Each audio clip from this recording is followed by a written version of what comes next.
Es muy importante ubicar el envase viendo dos caras para que podamos dibujarlo a dos puntos de fuga. Y además tratar de observarlo desde un punto de vista superior, es decir, que la línea de horizonte esté lo suficientemente alta para que podamos observar parte del envase desde arriba y poder a su vez, como les decía recién, ver ambas caras. Para eso entonces en nuestra hoja vamos a incorporar dos cintas de papel para poder alejar los puntos de fuga y ponerlos fuera de la hoja y poderlos tener como guía para poder dibujar el prisma que va a contener nuestro envase. Los incorporamos, los podemos pegar por detrás con una cinta como hicieron con el trabajo de perspectiva que ya entregaron. Vamos a colocar entonces las cintas y vamos a ubicar luego sobre esa misma cinta, lo más alejado posible, los puntos de fuga para poder comenzar el dibujo del prisma.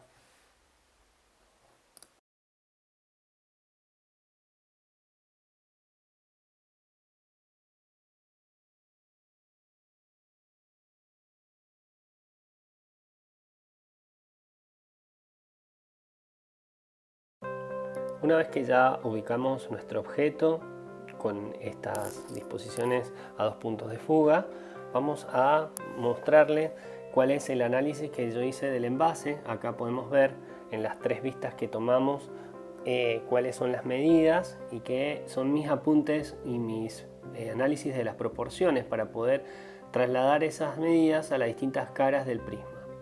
Acá se puede ver, por ejemplo, en la fotografía, cómo se ha trazado los puntos de fuga que vienen de tanto de la izquierda como la derecha en la cinta de papel que incorporamos a nuestra hoja, ¿sí? También se puede ver que vamos a trabajar con la hoja en vertical y que es muy importante que el dibujo ocupe aproximadamente las 3/4 partes de toda la hoja para que no nos quede ni muy chico ni muy grande. También es importante que quede lo más centrado posible, por lo tanto te pedimos que tengas en cuenta al momento de dibujar el prisma no solamente las proporciones que va a contener el envase, sino también su tamaño. Una vez que planteas el análisis y la estructura, lo que hay que hacer entonces como punto de inicio para cualquier dibujo es tratar de encontrar la figura, en este caso el cuerpo, que contiene en su estructura general.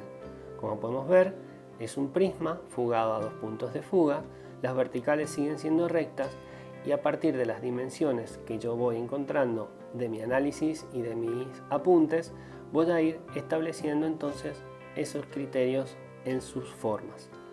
Acá entonces voy a empezar a dibujar el prisma, que para eso tengo que tener muy en cuenta que, por supuesto, se respeten los puntos de fuga de todas las líneas horizontales. Las verticales van a ser siempre paralelas. Y como ya vimos en el trabajo de dos puntos de fuga, las líneas verticales se cortan con las líneas horizontales que van a fugar tanto a derecha como a izquierda.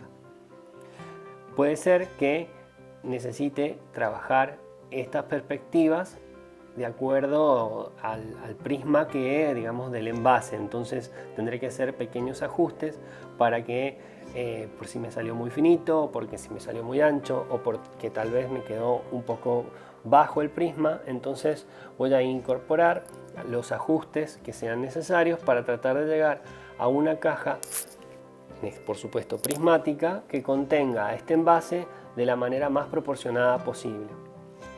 Por eso es tan importante la primera etapa, que es la del análisis de la configuración de las caras, ¿sí? Entonces, cuando yo hago primero un análisis exhaustivo, observando bien las medidas y las dimensiones, puedo obtener módulos que me permiten contar y poder trasladarlos después al dibujo. Por ejemplo, yo acá medí un módulo que se va a repetir 6 veces, ¿sí? Conté 6 veces. Entonces lo que voy a hacer es trasladar esa medida sobre la cara, en este caso sobre la arista del prisma que tengo delante, para poder obtener dónde se producen los primeros quiebres, a dónde ubicar los elementos y de esa forma ir esculpiendo la estructura del envase sobre lo que sería esta forma general prismática.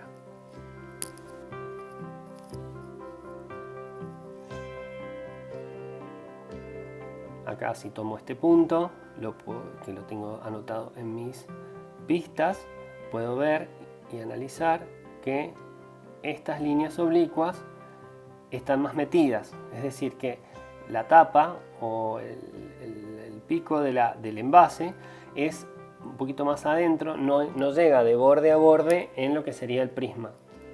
Entonces lo que voy a hacer es calcular, ver dónde se ubica la tapa, veo que es de la mitad del envase un poquito hacia adentro, voy a trazar la línea del punto medio en la cara superior, lo divido en la mitad y de esa mitad un poquito hacia adentro para poder trazar lo que sería en este caso el paralelogramo, en donde se va a incluir o incrustar la elipse.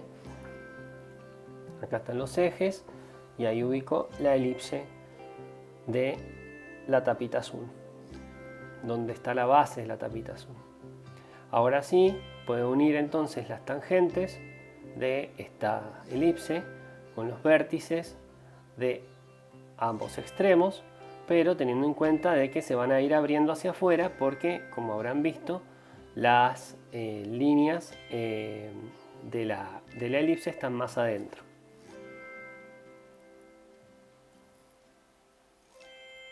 Ahí estaría. Ahora voy a ver cómo es la curvatura de la parte de adelante. Fíjense que no es recto, sino que es una especie de panza o curva que llega un poquito más abajo según mis anotaciones. Y eso me permite a mí entonces poder encontrar sobre esta cara la estructura general.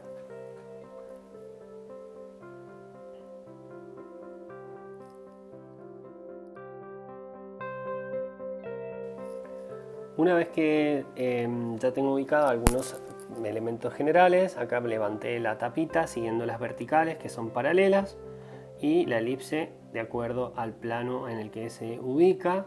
Ahora voy a ubicar la etiqueta, me fijo en las proporciones que tiene el elemento de abajo que sobresale del envase, como el que tomé como medida. Observo que la etiqueta no llega hasta el borde del envase, sino que está unos milímetros más adentro y dibujo el rectángulo para poder tener otro elemento más de guía. Son muy importantes estos elementos porque nos van a permitir orientarnos en cómo ir dibujando las partes que componen el envase en todas sus caras. Acá, por ejemplo, tengo que dibujar la parte que sobresale del envase, los volúmenes que tienen esa rebaba que continúa por fuera del envase, y acá tengo la textura, que es una textura rugosa, es una textura ondulada que se genera de movimiento que va y viene, y voy a tratar entonces ahora de mantener el criterio de ascendente y descendente en las dos aristas de este prisma, pero por supuesto siempre cuidando el punto de fuga. Entonces voy a trazar primero las líneas guías.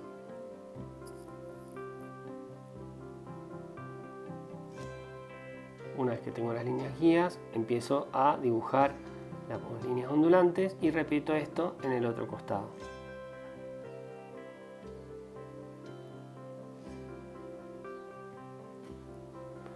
Ahora sí, cuando ya tengo planteado entonces mi estructura base con los elementos proporcionados de acuerdo a cada uno de las caras y de las anotaciones que había tomado antes de comenzar a dibujarlo en perspectiva, comienzo a aplicarle los detalles.